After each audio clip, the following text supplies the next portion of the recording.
The screams coming from Lake Tanganyika have been Nidagika Abaya's sign that her husband, Mayoya, wasn't coming home that night. He was out for his evening bath when he was snatched up at the shoreline, leaving his pregnant wife to raise their toddler alone. What's up, guys? Iceman here. So this story is about a giant freaking crocodile that apparently killed over 300 people.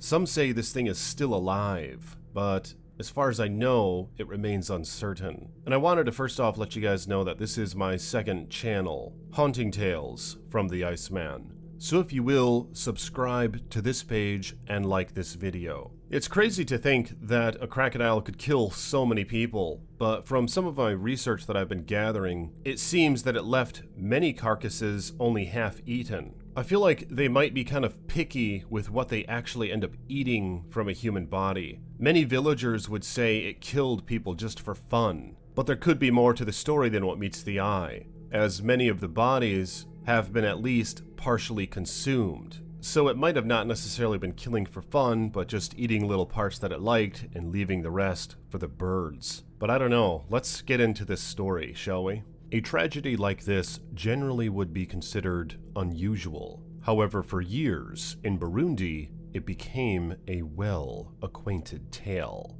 Burundi, one of the smallest nations in Africa, is wedged among the Democratic Republic of the Congo and Tanzania. The lush, beautiful plains of Ruzizi National Park are no less than 10 miles from its bustling capital. There, amongst untouched nature and ample wildlife, a great threat lurked beneath the water's surface, one which possessed a greatly scarred body, leathery pores and skin, and treacherous jaws. Fatal incidents started plaguing the vicinity in 1987. Reports confirmed such incidents spread across 3 villages, Magara, Kanyosha, and Minago, that border Lake Tanganyika. While many Nile crocodiles basked in the sun at the banks, eyewitnesses would constantly point out one single individual. This precise creature became strangely large and had a great scar on the pinnacle of its head. In 1998, a croc that was thought to be very large was caught on camera attacking one of the fishermen who worked with Patrice Faye. He decided to hunt down the croc and get revenge. Initially, Faye couldn't catch the crocodile, but he managed to spot it on several occasions. Realizing how unusually large it was, the crocodile was 20 feet long and weighed more than 2,000 pounds, which is 3 feet longer and 300 pounds heavier than a typical male Nile crocodile. This giant crocodile that Faye observed had many scars on his side and shoulder, which showcased that it must have been in several fights before. Faye wanted to learn more about this hideous creature, so he gave him a name, Gustave.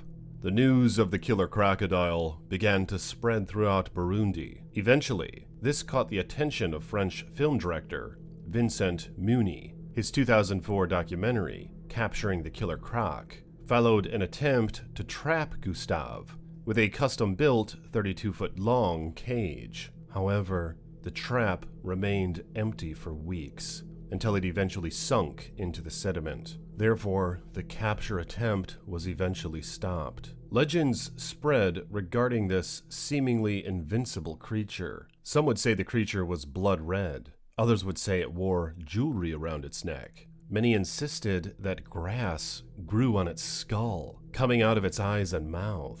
His taste for human flesh also became a thing of legend. One eyewitness claimed the creature ate more than a dozen people in a single day, and still searched out for more. Many people thought that Gustave's reputation as a flesh-hungry crocodile was just scaremongering. Ellison Leslie, an expert on crocodiles, said that crocodiles don't usually kill people for pleasure, but will attack if they are hungry. And even though crocodiles are big, they don't need a lot of food to survive. When there's not enough food, they can go without for a whole year. Gustave is often thought to be responsible for up to 300 deaths, but according to a 2011 book by Richard Grant, Faye estimates that Gustave has killed between 60 and 100 people. Gustave's life is full of mystery. It's uncertain what happened to him, but some people believe he died in 2019.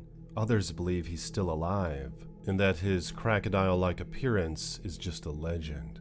But damn, what do you guys think about this giant crocodile? And I wonder if it's still alive. It's hideous to think of how many people it must have killed in cold blood. Children and adults alike, dragging their helpless bodies into the depths. But yeah, man, crocodiles really freak me out, and so do alligators. I've never really been in a region that has crocodiles, but I feel like I'd be extra cautious. They're just one of those creatures that don't really seem to give a crap about what it eats. For whatever reason, they just seem kind of soulless or something, but I don't know. What do you guys think? Would you rather be drugged into the water by a crocodile or attacked by a bear? Let me know in the comments below and like this video if you haven't yet. And I'll talk to you guys soon with more haunting tales from the Iceman.